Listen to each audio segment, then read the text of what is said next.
Alright, y'all, so check it right. Chances are, if you are a fan of this NFL franchise, you are stuck in a cycle of mediocrity. You have gone through two name changes in the last couple years, multiple head coaches, multiple coaches in general, hella quarterbacks since like Lord knows when, coming in and out. Chances are you are a fan of the now Washington Commanders, man. The now Washington Commanders, probably one of the, I would say, lesser teams in the NFC East. Are definitely not as talked about as the Cowboys, and definitely, the Eagles are probably next up in the runner in that running with their free agent acquisition. But let's not exactly just sleep the Commanders off of this list of possibly being able to make some noise in the division, make some noise in the conference, and possibly, just possibly, based off of my prediction, possibly get them into a wild card spot, into a playoff spot. So before we start, we are going to go. Well, actually, before we start, thank you guys for tuning into episode 2, man, of the Last Whistle podcast channel, whatever we're going to call this thing. We just here to talk about sports, so that's what we're going to talk about. And we got like I said, we got the Washington Commanders, man. So the 2021-2022 season, the Washington Commanders finished third in their division, the NFC East, with a 7-10 record, finishing 3-5 as a home record, 4-5 on the road, 2-4 within the division, not so great, but finished even 6-6 within the conference. So obviously, when you put all those things together, the first thing that looks out to you is the division, and everyone knows that in order to be a good team, a playoff caliber team, and be able to make a good run in the playoffs, you have to be able to handle your division. And 2-4 in the division is just not going to get it done. Unfortunately, 7. When you look at the total record, 7-10, it's a negative record, but it's not that bad. You've had plenty of teams that have done worse, especially when you're considering that your starting quarterback going into that season, Taylor Heinicke, didn't play the best, but you can definitely tell a starting caliber quarterback from someone who is meant to be a backup. Now, Heinicke did not play horrible, having a 65 completion percentage, throwing for 3,000 yards, 20 touchdowns to 15 interceptions. Not good, but not bad. But when you tend to see quarterbacks who are mobile, like to scramble, like to shake and bake a little bit, they tend to get higher sack numbers or running into sacks a lot more, trying to make something happen. Washington did finish with one of the better offensive lines in the season, but with the loss of guys like Brandon Sheriff, they've got some shoes to fill. Definitely there. Offensively, 20 in 2021, 19.7 points per game. They were tied for 24th. I think they were tied with the Broncos, if I'm not mistaken. Also, they finished 21st in passing yards per game, with 220, and with rushing yards per game, not bad. Top 15 team rushing the ball. They finished 12th with 121 yards rushing per game. Not top 10, but top 15. That is enough to get you a couple wins in the rushing department. When you talk about rushing, Antonio Gibson, a fantastic running back, definitely very underrated, had 1K yards. With him, it's just a matter of keeping him healthy. It's just a matter of him being able to be available. Once he's available, he's a very good back. He's got some help now in the backfield. Brian Robinson coming in. You still got, I believe they still have J.D. McKissick, I believe,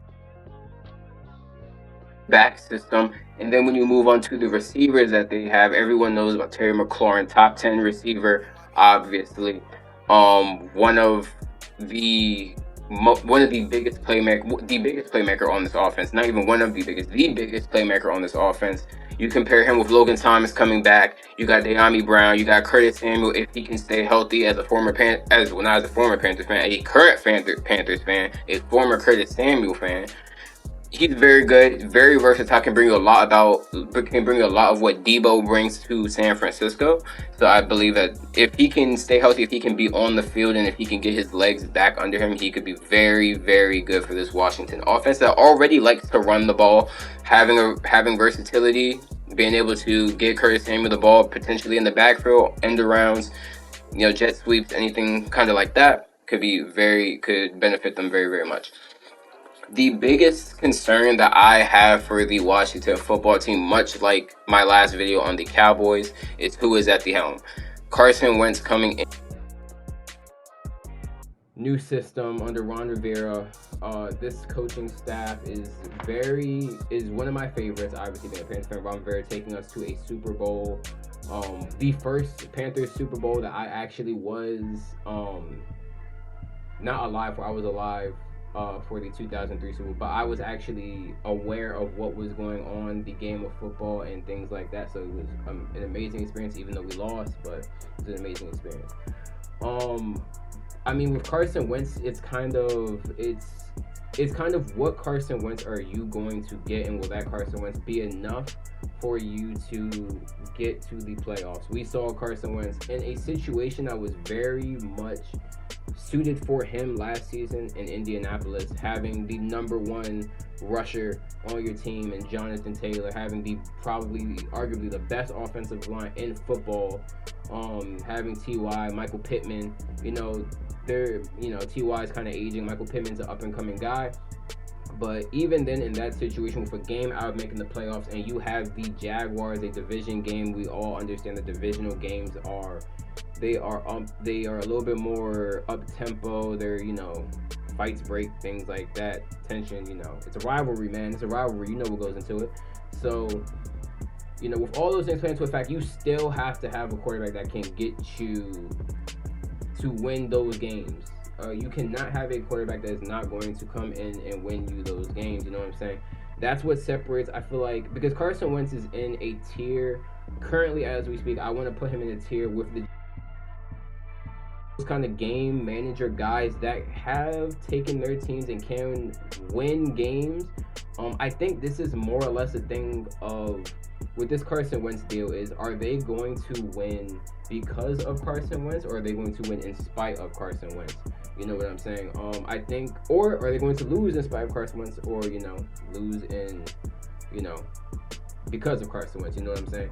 Obviously, if they lose because of Carson Wentz, this project was a fail. I think that most Washington fans are going in expecting Carson Wentz to be past Carson Wentz, MVP Carson Wentz, and that's just not the guy that he is anymore. I think he can fit more in a game managing role. You have the targets, you have the options offensively. Washington's whole thing going into this draft, I feel like when you look at this offense, is Carson Wentz has no excuses. You now have a top 10 receiver in McLaurin.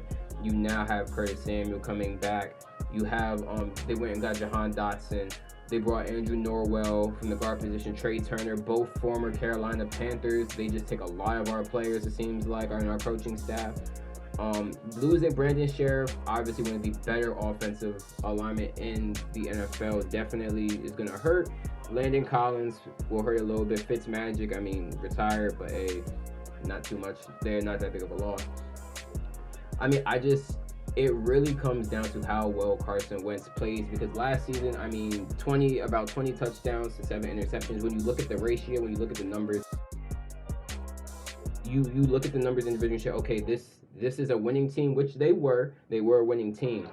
But is that enough? Are those numbers going to matter when in those moments in the game you're throwing 8 for 24? You got to complete key passes to receivers that you do have. Michael Pittman is not a scrub. T.Y. is not a scrub.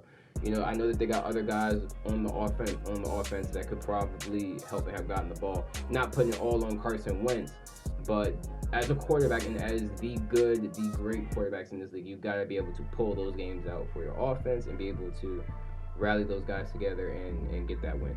All right. Moving on, man. The defensive side of the Washington Commanders is probably the side that excites me the most with this unit. These guys, I don't even pay attention to necessarily last season. I don't think that was their true form. They had a lot of chemistry things. You saw Jonathan Allen and Daron Payne get into it on the sideline.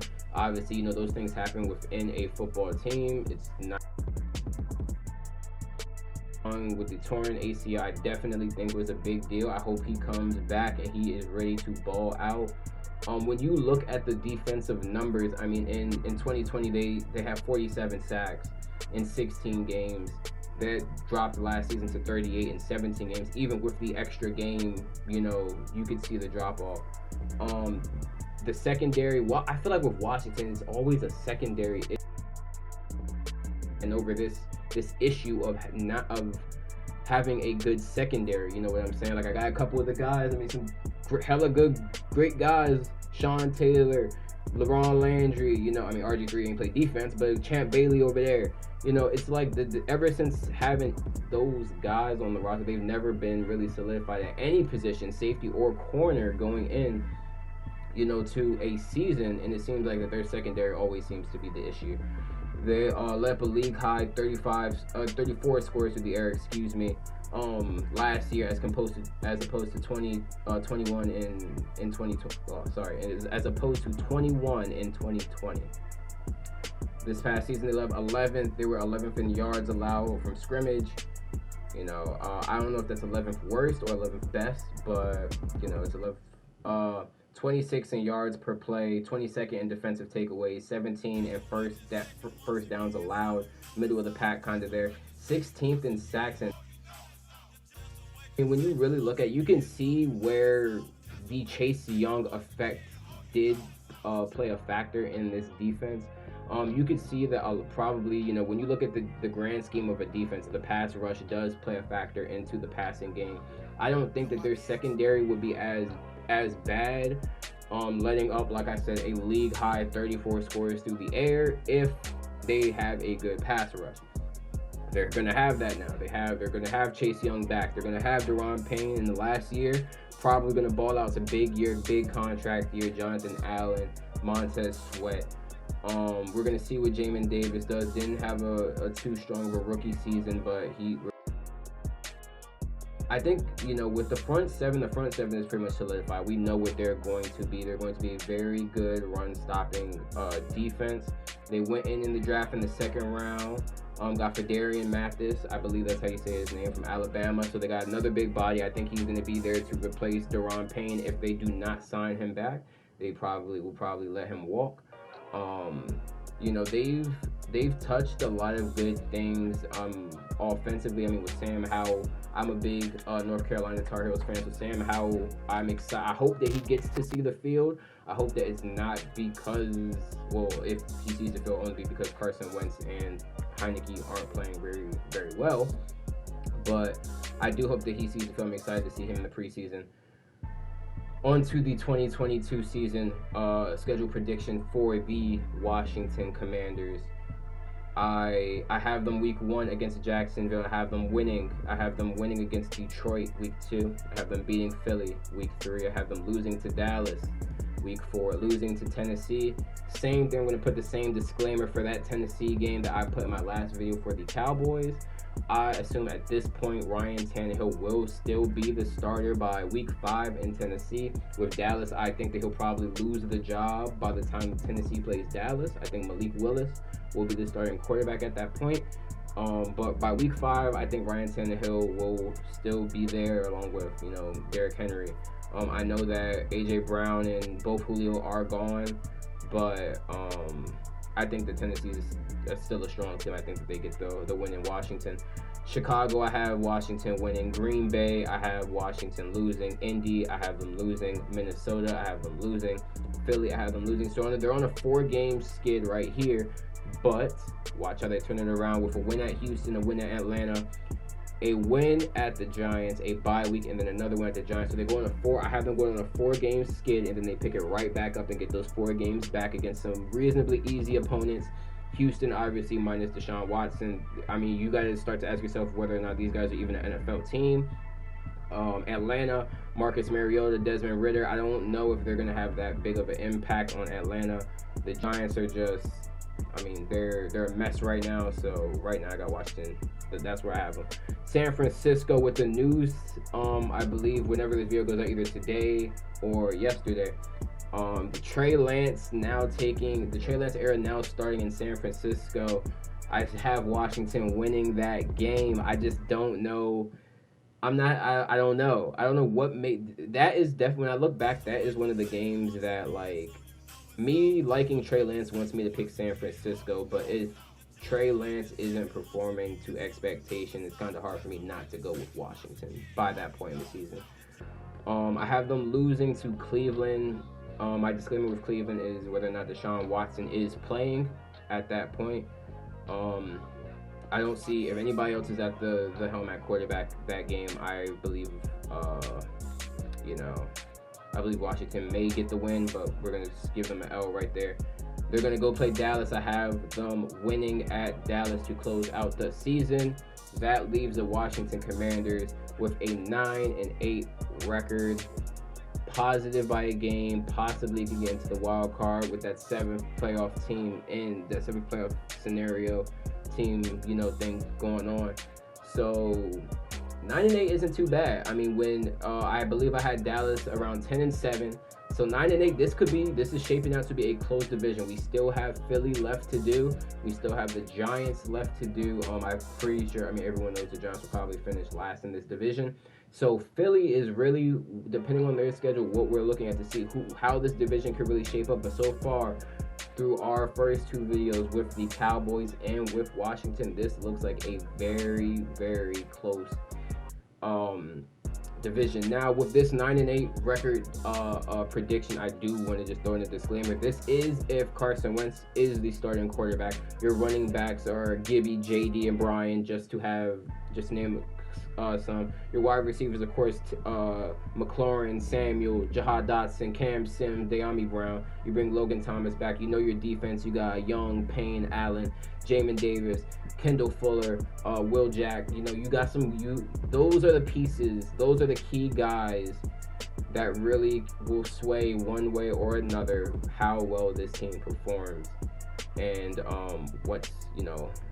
how this season looks for these guys going forward. I hope you guys enjoy episode 2, talking about the Washington Commanders.